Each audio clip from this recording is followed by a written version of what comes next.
All right, we're at the top of the hour. We'll get started here. Jeff Schultz with ICS. I want to welcome everyone to our Friday COVID call. I want to again thank the panelists. I want to also thank, we have some new panelists with us today. So I want to appreciate Chris for joining us from East Central as the elementary principal, and then Stephanie Youngberg, both the principals from the East Central School District, filling in for Andy Almos. So thanks and welcome, and thanks for joining our calls. And then we're going to turn over then to Fred Nolan. He's got quite a bit of updates here that from statewide numbers and information updates from MDE, and then we're going to go to the 3 school districts to get an update from them.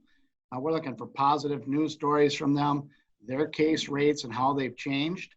Talk about the testing and the tracing and how that's going.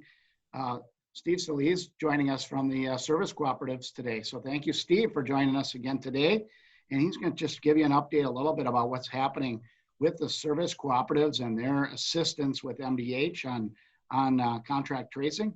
And then again, we've got Neil Carlson with us from the University of Minnesota. Talk about what we're learning on saliva testing. And he's got some other great information to share with us as well. And then, as always, we'll wrap up with Todd Rapp on communication.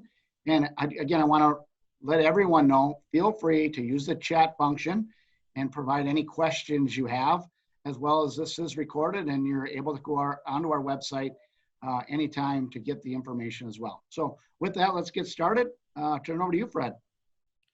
Well, it's no surprise. Thanks, Jeff. It's no surprise to anybody on this call that the case rates are growing statewide. And here's some of the looks at it. In terms of school data, we have 33 schools now with 5 or more cases, 22 are secondary, and they're in 28 counties. So it's not concentrated in one part of the state, it's in various parts of the state. And there's 544 schools with 1 or more cases in the last 2 weeks. There's over 1,000 total cumulative, but the last 2 weeks are the ones that are active. County case rates, again, no surprise, but it's just an inverse of where it was at the end of August. We had 83% of the counties had fewer than 20 at that time. Now only 15% have, and 85% have more than 20. And the highest rate, over 50, has exploded from 2 to 19. And in just a moment, we'll take a look at a map where those 19 are. On Thursday's call yesterday, the Deputy Commissioner Mueller, knowing this data, really talked about how you take a scalpel approach to using your data and recommended moving more into the school level data when you're in the hybrid model or in person, because you have that data. That's an addition that I added. How many students and staff you've had, what's the current capacity of the hospital.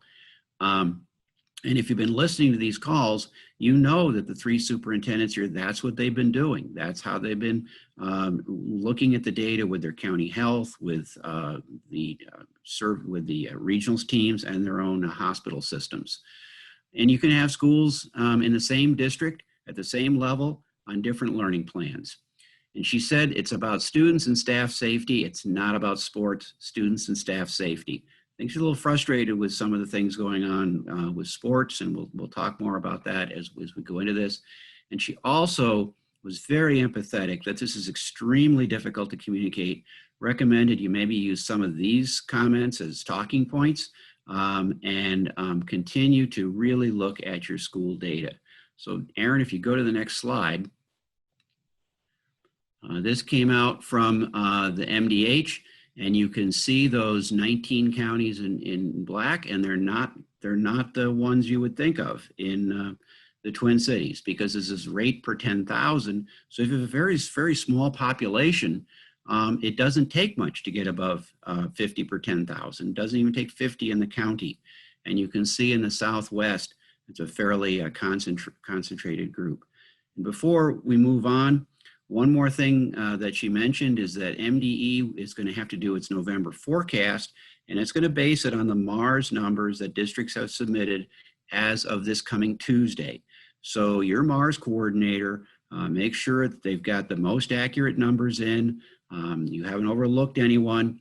because those will be the forecasted numbers for your revenue for next year, and cumulative, the forecasted revenue for the entire state. So just a heads up on that.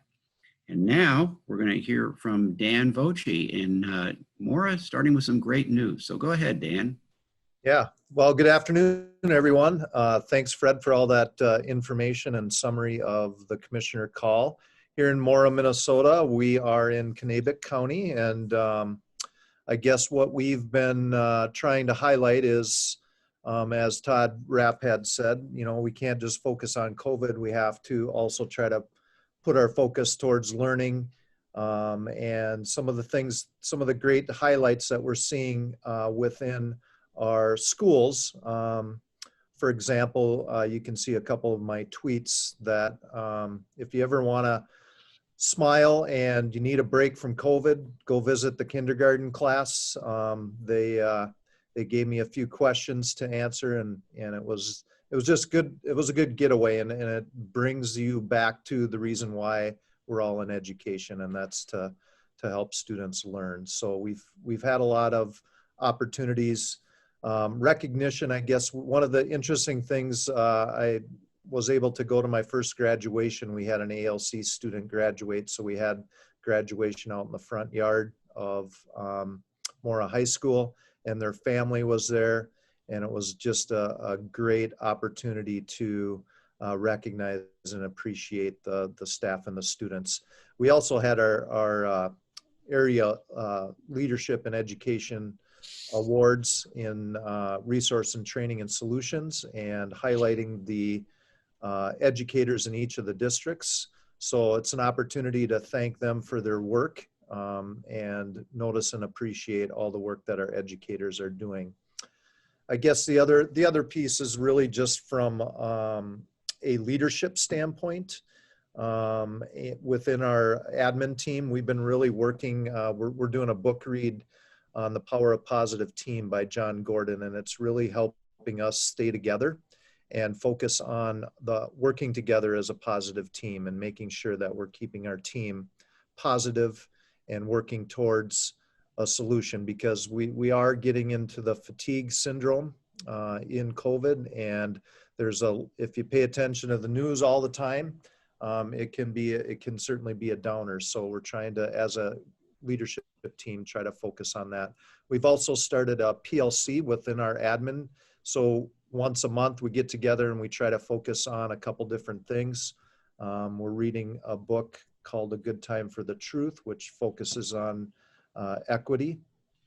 And we're also trying to focus on teaching and learning and data. So those are some things that we're trying to distract ourselves from COVID. Speaking of COVID, and good timing, Aaron. We have had a few students and staff that have come in contact with COVID, either tested positive or have been quarantined because of that. And so we've had our share of that. We were one of the first counties to really go to hybrid around us. And now we're actually one of the few counties that maybe are not looking at distance learning around us. So we've been pretty fortunate to remain in hybrid. And we've tried to focus on following the steps, like the commissioner call mentioned yesterday, really using all the different data points and really leaning on public health and the other superintendents around the area to have some of these discussions. So it's been really helpful. And back in August, we weren't really thankful to be at 25, but I guess now we're in the end of October and we're fairly thankful to be in hybrid learning. COVID stories. I guess one of the other, I forgot to mention this at the top. One of the positive things that we're doing as far as learning that's come out of this is we're doing a double dose Wednesday. So Wednesday, we don't have any of our students in our buildings, and at the elementary, they're bringing in, I would say we started with 50 students and now we're up to 100 students that we're picking up to come in for a double dose in reading and math. And they're mainly our title kids. And now we're even expanding that to other kids that we're noticing after the data came in that need some extra help. So that might be an opportunity that we didn't have pre-COVID. So I don't know if that helps anybody. So some of the COVID stories, the testing really has been interesting. I think we have a testing event coming up in more on November 4th and 5th here. We have a local hospital that's doing some testing, and we've been able to work really closely with our medical field and our nurse and our public health in all that contact tracing. And I guess we feel really blessed that public health is really doing the bulk of the contact tracing for us. And I know that's maybe not what the normal is, but they've been terrific to work with. I did have our public health person come to our board meeting last night, just so the board and the public could see and hear some of the things that public health is doing along with the school to help us navigate this. And as all of us know, quarantine is quite challenging for people, and especially in sports, that like in football, it could be just an entire pod if somebody tests positive, and even if they didn't have close contact. So we've had that situation. We've had the bus situation where the entire bus was quarantined. Then we had one family who I actually know pretty well. She had a person on the bus, and they also had a person in football. So they got the double whammy. And it's really unfortunate for a family to go through that sort of situation. So we've learned that when in doubt, contact public health. It's kind of a slogan that we're using. And sometimes people struggle with all the quarantines and all the guidelines from the decision tree. But working with public health has really helped us make sure that we're making the best possible decision based on all the different guidance that changes all the time. So I guess leaning on public health has been a big help for our school district. Well, thanks, Dan. Those are great stories and good work you're doing there in Mora. And now we're fortunate to have Stephanie Youngberg, secondary principal at East Central, lead off. So Stephanie, what can you share from East Central? Good morning. Thanks for the invite and allowing me to step in for Superintendent Almos as he is out of the district for a few days. We do have some positive things going on at East Central. We have just recently implemented, we are district-wide hybrid currently, and we have just implemented a hybrid tutoring system. So we have advisory within our district. So our 7th, 8th, and 9th graders are getting a little extra tutoring session on Tuesdays, and our 10, 11, and 12th graders on Fridays. Also, our distance day is Wednesday for all of the kiddos throughout the district. And we have a great set of support staff that said, let us help. We can do more than what we're doing on our Wednesday time. So we have set up a program. The kids have to find their own transportation, but they can come in and get very small 5 kids to 1 staff tutoring sessions here on Wednesdays. We did put a cap on it of 30 kids to make sure that we could meet that small number. And we are currently sitting, I think, at 27 kids signed up to come in for this first session next week. So I think most school districts are finding that office discipline referrals are considerably down this year. I think by and large, our students really want to be at school and they are behaving while they're here. So that's a positive. And professional growth, we are really stretching and growing our teachers in the classroom. They're learning all sorts of new skills. We've had a couple of our teachers be placed on quarantine, and they've zoomed in and taught their classes remotely, which is just, fantastic learning for them. And it has helped because our students aren't losing those contact time with the teachers. So there's some positives that are going on here at East Central throughout the COVID-19. We've had just a couple cases affect our kiddos in the high school. Fortunately enough, we haven't had any issues in the elementary yet. We did have one 11th grade student that tested positive Again, kudos to our students and our staff for following the guidelines and the suggestions of MDH. We were able to do the contact tracing with the help of public health, and we only needed to ask 5 students, 1 teacher and 1 paraprofessional to quarantine after the student tested positive. So really small impact in the school from that 1 student, which is they are back in school, all the staff are back in school, and we haven't had any further cases. Again, teachers using Zoom remotely during that situation.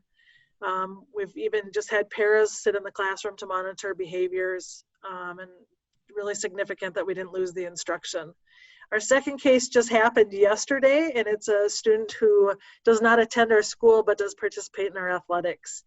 You know, and looking at that resistant to test, you know, this was a situation where the kid felt crappy last week, but they didn't want to test because they didn't want to shut anything down. And then he finally admitted to his parents that he didn't have taste or smell. Thankfully, with the hybrid models, our high schoolers are only coming 2 days a week, and we had MEA in there.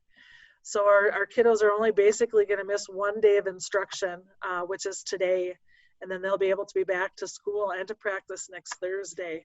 But again, the ability to work with public health on this has just been significant. This is a kiddo that probably, well, hasn't been tested, and there's a possibility that they won't even test positive because of where their symptoms are at this point. But again, with that, just listening to public health, looking at their recommendations, and making sure that in that area of athletics, right, we're keeping this stuff in our own house and we're not sharing it with our neighbors. So, and then our trend data, this week we're at 38.4 cases for that 2-week period. That 38.4 is including the federal prison. We have a federal prison campus here in Sandstone, Minnesota, our FCI. Without the inmates, currently we're at 15 cases. So that plays a pretty significant dynamic in where we would fall on the matrix of our learning model. So we do take in consideration a little bit those inmates and the impact that they're having on our community. Unfortunately, if you look at predictions for next week, our inmate cases are going to go down and our community cases are going to go up. And the following week is even more grim, the speculation from public health. So we're just working hard and getting folks out of the building as quickly as we can if we're suspecting that they have COVID, or if they're testing positive. Luckily, we have significant support from our community, from our parents, to really be acting in the best interest of the health of our students and staff, and just communicating consistently that we want kids in school getting their academics, and we want them to be able to participate in those other high school type activities and elementary type activities. So we're always going to make that proactive decision to make sure that those things can continue. Well, thanks, Stephanie. And now we're going to hear from Tim Lutz in Bemidji. Thanks, Fred. Thank you, Stephanie and Dan, for your information. Much of what Stephanie and Dan have shared are similar stories that are taking place in Bemidji. I can get into some positive news here. And, you know, with 10 different school buildings, it's kind of hard to delve into a lot of stories, but there are great positive stories happening in classrooms and in the school buildings themselves. But for today, I wanted to focus on the positive news around some of our sports activities, because that is an area where we've noticed a lot of COVID fatigue happening with sport, and the inability to play, and having some success stories is helping to combat some of that and bring some positivity into our district. Our girls tennis team were the section champions this year, first time in about 12 years. Our boys cross country team were champions in the area. Girls soccer is vying for 4th year in a row championships. They were champions the last 3 years, and they're going for a 4th year. We have a diver in girls swimming, and that's her right there, who is vying for one of the best top spots as a diver in Minnesota. And we're playing the football shuffle, which is kind of interesting. This is the second time this has happened now in 3 different games, but we were set to play Apollo, but Apollo ended up with a positive case or two on their team, so they had to pull out. And then, as luck would have it, Edina, who we never played, was set to play another team which had a case and had to pull out. So the matchmakers that be put Bemidji up against powerhouse Edina. So a little bit of a Samson and Goliath story, but where our boys are going to do their best and put on a good show. And I think just by being able to play is good news. I also created some information that I want to call exciting news. One of those is really exciting. Our Sanford Chief Executive Medical Officer, who has been one of our greatest supporters and champions in the school district, Dr. Wilcox, was on the Today Show yesterday. They interviewed him and he talked about the rising cases in the rural Midwest, if you will. And that created a lot of excitement in Bemidji. And by virtue of the fact that he was on, I think his own credibility fighting COVID fatigue in our area got a boost. I mean, he's very credible as it is, but a lot of times people get tired of listening to the experts. And so we were happy for him, and he's been a very strong supporter of the work that we're doing in ISD 31 and helping to build a sense of confidence and calm amongst our community, both greater Bemidji and within our school district. We're excited to be working on a video project that I talked a little bit about last week, where our video class at the high school is going to be putting together about a 2.5, 3-minute video to the community asking for support to work together to get our numbers down in the community. Now we're adding to that some PSA announcements. We have a couple of high school students who are going to be on the radio. They're going to record a couple of PSAs and they will be run on a regular basis. Again, asking the community to do it for us, do it for the schools. Let's work together and be careful with our gatherings and our family get-togethers and get our numbers down. What I would call very exciting news is that we still have no community spread in our schools. And when I show you the numbers that we have on the next slide, eventually you'll see that that's a pretty remarkable situation. In fact, we're declining. I think because of MEA break, we have had only 1 or 2 cases this week where we've had to do contact tracing. So we got a bit of a respite, and that's really good news, and that's been a welcome situation for us. I'm working on a virtual town hall meeting with my entire staff of 900 and some employees in the district on Wednesday, and inviting this Dr. Wilcox to join me to again spread that message about what we're doing is working, build a sense again of confidence and trust, and also a sense of calm, and to try to communicate that message again that it's working.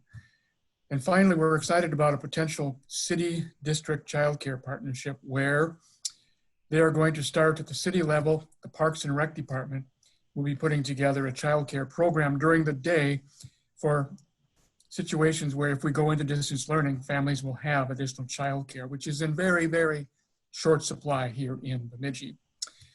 Now, moving on to the more serious news. This is where we're at in Beltrami County as of yesterday. The immediate 14-day average that we get up to the date from the day before shows that we are at 57.48.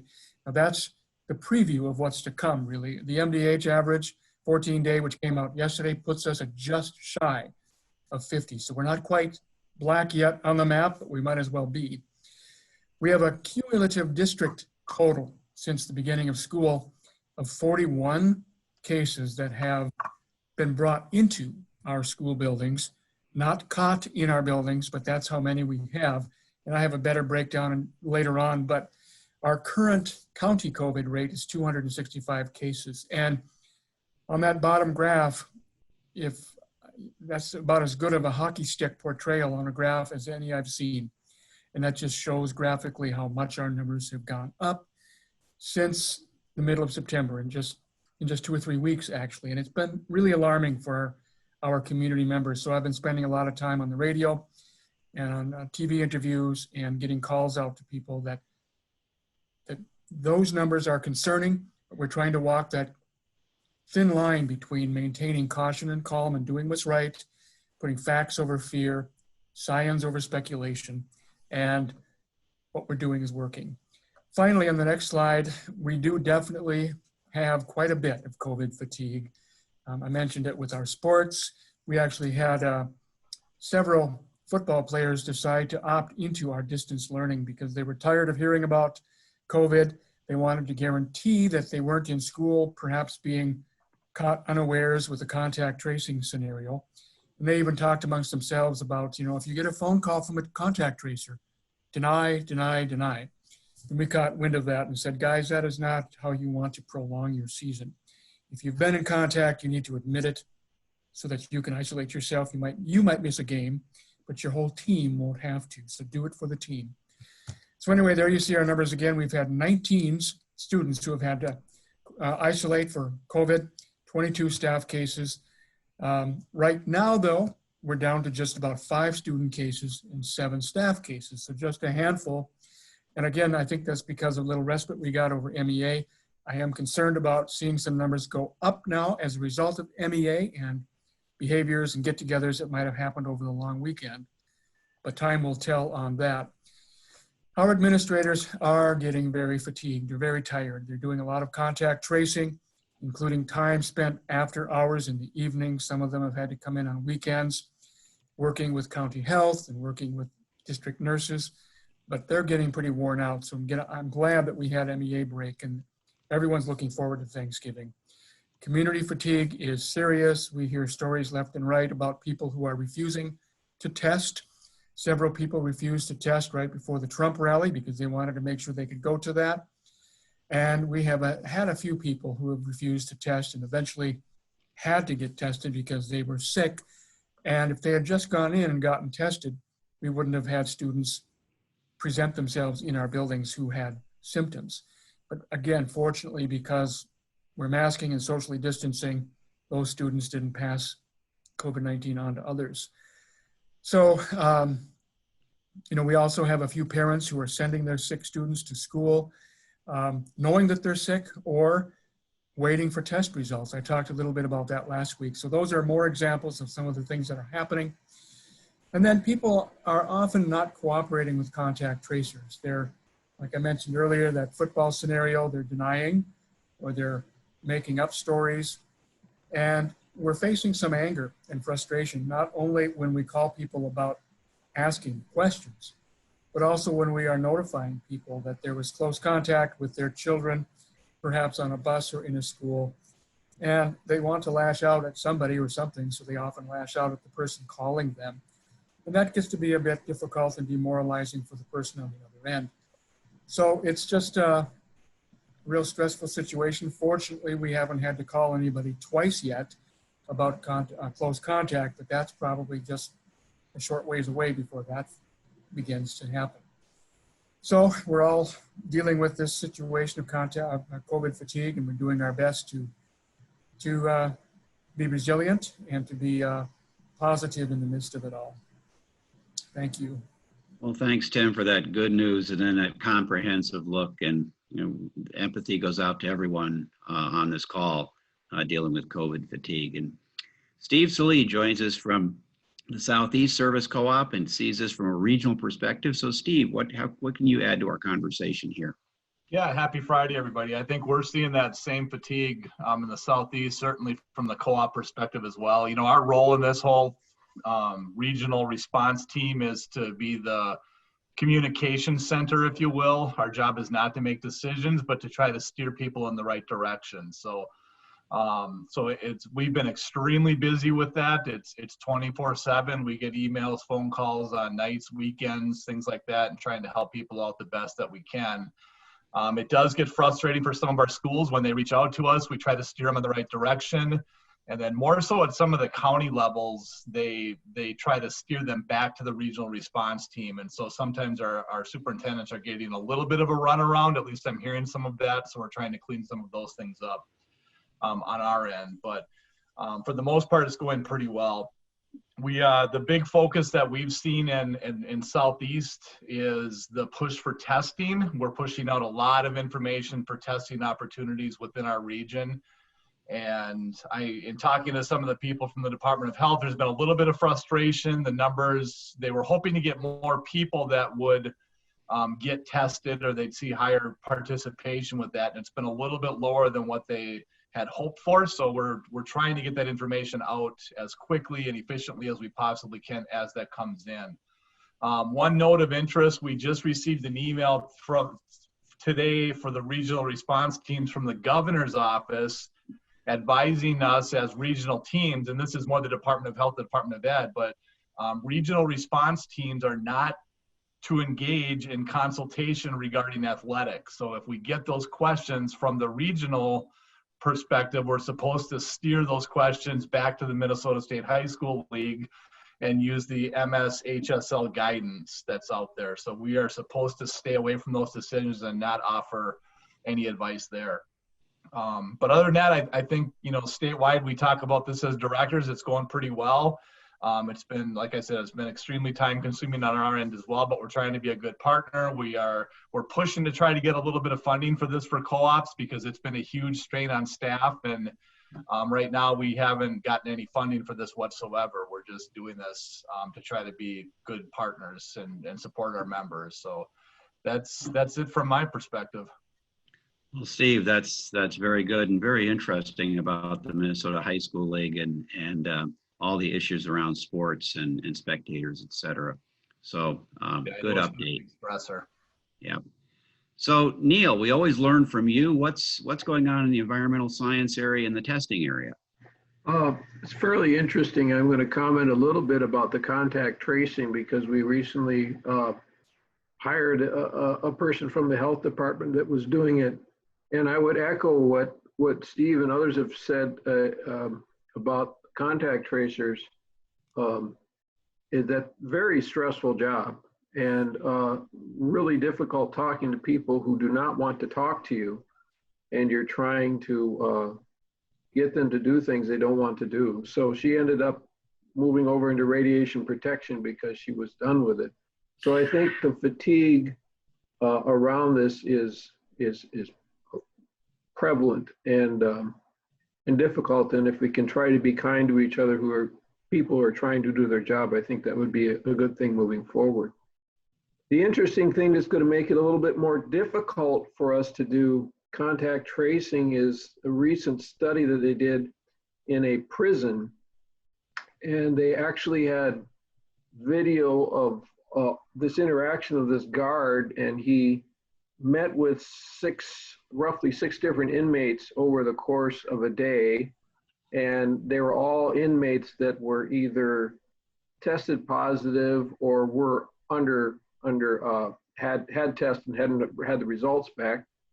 The inmates, some of them wore cloth face coverings, other of them weren't. But the total exposure for that person was approximately 17 minutes.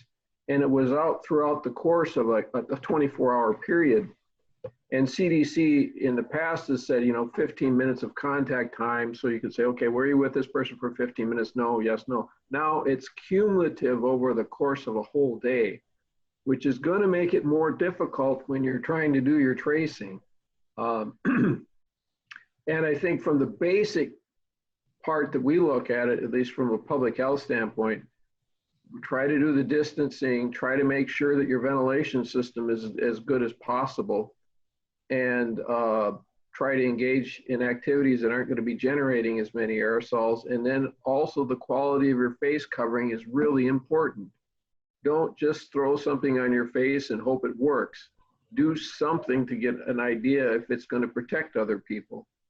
For instance, this cloth face covering I was wearing, I'm simply blowing forward on my exhaling air, and it's causing the tissue paper to discharge forward. Obviously, this isn't working very well. We can go to the next one.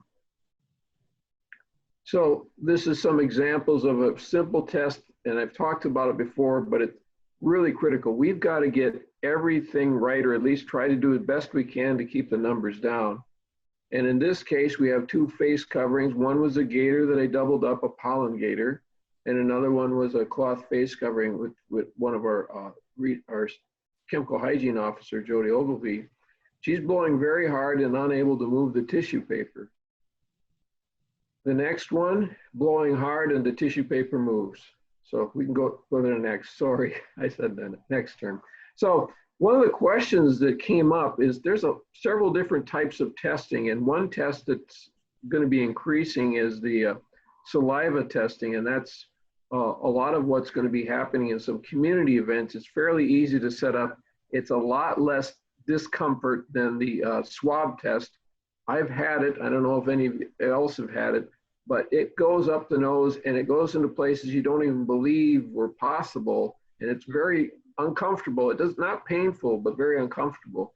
So the saliva test is a lot less invasive.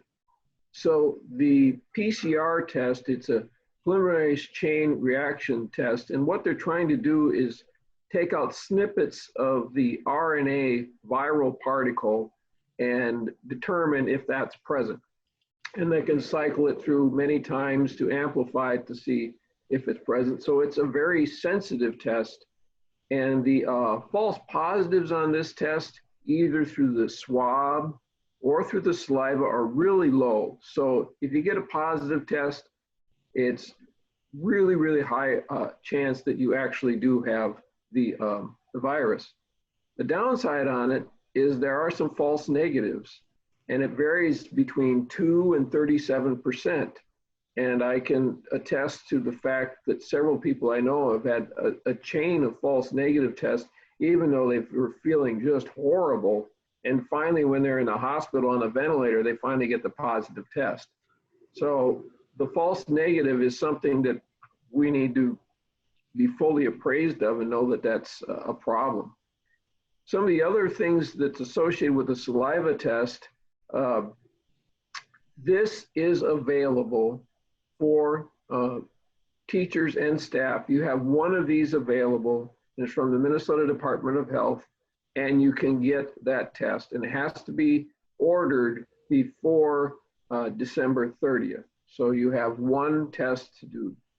The other, and what will happen with it is you'll get the vial to spit into, and you have to have a certain volume of it, and then it's sent in for testing. The turnaround should probably be better than the swab test, which is very variable depending on lab capabilities, because they've been setting up a testing facility in Minnesota. It used to be based out east, now it's right based in Minnesota. The other thing they're doing with the saliva testing is for community testing events. They're having large groups of people come in and get the saliva tests. And those are typically being offered for free, but they do ask if you have a healthcare card to bring that along so that the agency that's doing the test can be reimbursed. There's another type of testing, it's called the antigen testing. And antigen is an ELISA test. It's it's similar to the type of test you get for allergies. And they have one that's also available for both flu and for the coronavirus. You can either do it through a swab or throat, swab for either nose or throat. The nice part about this is that the turnaround time on the antigen testing is really short, like 15 minutes. I believe this is the type of test that they're trying to do for professional athletes. So they go out in the field, they do a test on this and clear them to go out and play. The downside with this is that the false negative rate is really high. So it's around 50%. So if you have a positive test, you've probably got it, with a few exceptions, a very high probability that you actually have the virus. But if you have a negative test, it's not really, it's like a flip of a coin whether or not you have the virus or not. This is probably most useful right in the early stages of the disease outcome, because the titer of the virus is higher in the individual than later stages, or way really on the initial part. So right in the first few days, this is probably one of the better tests. There are some newer tests coming out, and there will be improving on it, and hopefully they can get the false negative rate down.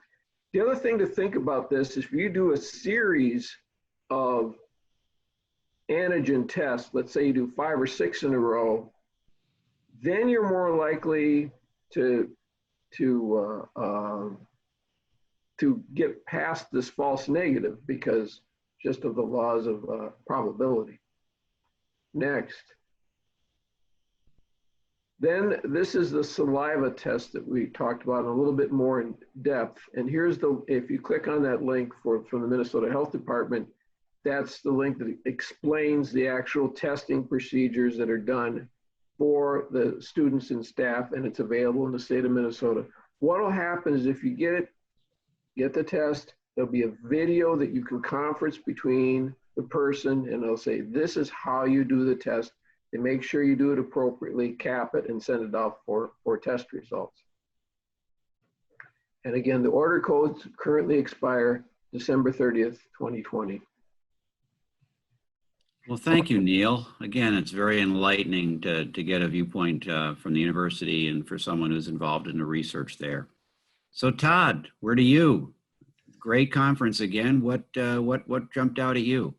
Thanks, Fred, for it's very interesting, and Neil particularly. Thanks for the detail you go into there. It always helps, even if that isn't information we need to communicate. It's good for us to have the background and understand what's going on out there with the testing. A couple of things come to mind, Fred, having listened to this. The first is that we've talked several times in recent weeks about COVID fatigue, and now we're starting to hear feedback from others that they're seeing it out there. And I just want to remind you that one of the best ways of dealing with that as a communications challenge is diversification. Think about different times, different types of media, different format that you can use, maybe change up the color or the layout, use some more graphs and a little less text to communicate things. Also find other communication partners who will help you communicate things. The more you can diversify these things, the less that people will fall into just this rhythm and perhaps begin to ignore what you're trying to communicate. As we all know, the virus doesn't care how tired we are. It's going to continue to try to transmit. I also want to talk just a moment about focusing on times when the cases are increasing, because we're now seeing that throughout the country. Nearly every state is seeing a significant increase in cases. Minnesota is seeing it. I understand that we have an increase in testing right now, but nonetheless, there's a lot of discussion about the number of cases going up, and that may continue for a little while. I want to give you 3 pieces of advice for how to deal with that. The first is to make sure that when you're communicating data about the rates in your county, make sure you are communicating that very clearly and very accurately. It's really easy for people, in addition to COVID fatigue, to get data fatigue. And so pick the data wisely, focus it very specifically on what you think your audiences need to hear most in order for them to understand the decisions the school is making, and then move off of it. And don't be surprised if multiple times during a week, you need to actually repeat the data that you've been sharing just to make sure everybody gets it. The second thing is make sure you're communicating the steps the school is taking to prevent transmission. Now, it's easy for people to assume that just because cases are going up in your area, therefore there must be a proportional amount that's happening in schools. Yet we know right now that that's not true, that in a number of school districts, they've managed to hold down any number of cases, let alone the spread within the school facilities. And so it becomes important for you to explain the why behind that. What are the steps that you're taking? And the more you can explain that, the more credibility that you'll be adding to all of your messages as people understand both the science and the strategy behind what you're doing. The third thing is that it's important right now to communicate the importance of contact tracing before you need it. And by that, I mean that if you've gotten the community comfortable with the fact that there will be contact tracing when we see a case in an educational facility, then it's going to be easier for them to respond positively for your request. On the other hand, if the first time they're really hearing that there may be contact tracing is when that call comes, it may be more difficult for them to respond positively. And one tip I'd give you is that if you have somebody out there who appreciates the steps that the district took or local public health took to make the phone call and to find out what was happening, ask that person to write a letter to the editor or maybe tell the story in some other way. Again, when our neighbors tell us that this is a good thing, we're more likely to listen to them. Last bit of word for those of you who are planning on joining us next week. We've invited Aaron Golden the education reporter for the Star Tribune, to join us for COVID Convo. So she can hear just a little bit about how a group of superintendents and other educational leaders are coming together to share information on a week-to-week basis to try to help protect kids and staff and keep our schools open. So I hope you can join us for that. And I hope you can invite others to join us. And hopefully we'll get something really positive from Aaron in the Star Tribune about all of the work you're all doing. Fred? Well, thanks, Todd. And during the conversation here, Craig Offendale, superintendent in Laverne, shared in the chat that they're able to stay open because they've been able to keep their cases down in school, even though they're in one of those 19 counties that are now over 50. And so, I mean, that's a good thing there, Craig, and thanks for sharing. So are there other questions or comments from our attendees here for anything on testing or anything on some of the steps the schools have been taking? I think some of the intervention ideas that Dan shared and Stephanie shared were very useful. Fred, this is Erin. I did unmute Craig. Oh, sorry. Go ahead, Craig. Yeah, thanks. Craig Offendale, superintendent in Laverne, on the line here. I think right now our number is over 90. And I think if we look at it, it's probably closer to 110 currently. And all of those, you know, that county case rate is happening outside of the school. We had a nursing facility that I believe had, I don't know, it was like 38 of their residents and several of their employees on the south end of our county that hit us pretty hard. But right now we have zero cases at the school. I was just informed this morning that we did have one teacher that had a close contact, and so they're out today, but on a just, you know, more of the quarantine thing. But we've been really, really good about educating our people on wearing masks, staying socially distant, making sure that when you're here at the building and when you leave the building, do whatever you can to keep us here, because we know the rate is high and we're getting questioned, but we continue to talk about what's happening at the school. We're not seeing the spread. We're not getting cases here. So we've really worked with our incident command team, and also to, I think somebody mentioned that earlier, take that scalpel approach. It's not just one data point. We've looked at, you know, several different pieces. We're working with our hospital, our county health people. They're on our incident command team, and they're comfortable with us continuing to stay in our hybrid learning model based on the fact that they know that we're doing what we're supposed to be doing and things are not being transmitted here. The cases are not occurring here. We've been able to keep it away from the school district, which is kudos to our staff, kudos to our administration, kudos to our school nurse. And, you know, it's been a tough ride. I mean, like everybody's talked about the COVID fatigue, that's a real thing. People are tired, but continue to stay as positive as we can. And again, we try to send out messages all the time about we're doing the job here, keep it up, keep being diligent with the messaging. We send out newsletters, we're on Facebook, all of the same kinds of things you've been hearing, but I just wanted to reiterate that point of using that scalpel approach and you know, taking a look at your school numbers and doing what's right for kids and hopefully keeping them in school as much as you can. Thank you. Well, thanks, Craig. That's a great positive story, and kudos to you and your team and the teachers and staff and students for all pulling together on this. Because yeah, you do have the good data, and you can continue to take the steps to keep your students and staff safe. So kudos to you. Yep.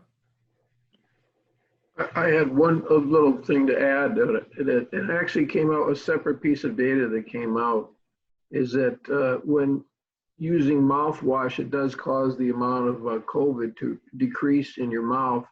So if you were doing a saliva test, you should not have used a mouthwash or anything sort of rinsed before doing that test, because you'll get a false negative. It's also something similar that they're doing in dental offices, and that they're rinsing out people's mouths before they do a dental procedure to reduce the risk to the dentist and the dental hygienist staff. That makes sense. Yep. Any other questions or comments?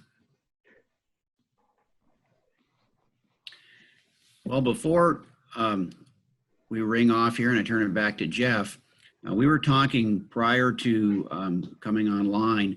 We're going to try to focus next week on, do we have any evidence of where we have learning similar this year to last year, where we have learning less than last year, and where people are doing interventions.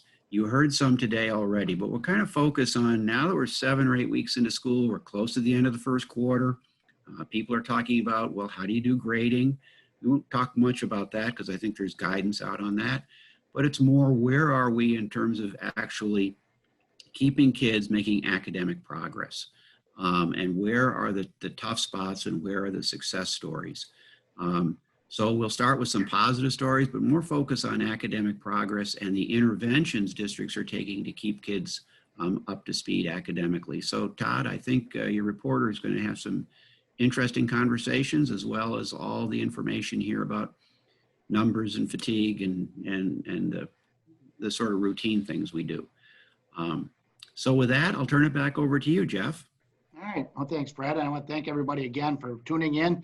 But I do want to make a comment. One of the things, if there's something that we really are learning from these calls, is that what we're doing in schools is working, right? Craig, your story and your message is similar to what we're hearing from schools around the state, that we have a better ventilation in our schools than we probably have in our homes. We have people wearing masks. We're socially distanced. What we're doing is working. We're not seeing the community or the spread in the school itself. I think that'll be a good message for us to share with that reporter next week as well. So I think there's just some great messages and great information that's come from these. So I want to thank the participants, those folks who put that information in the chat room. I want to thank you for that. Again, I think we all continue to learn from each other on these calls. So thanks, everyone. We look forward to tuning in with you next week. Thank you.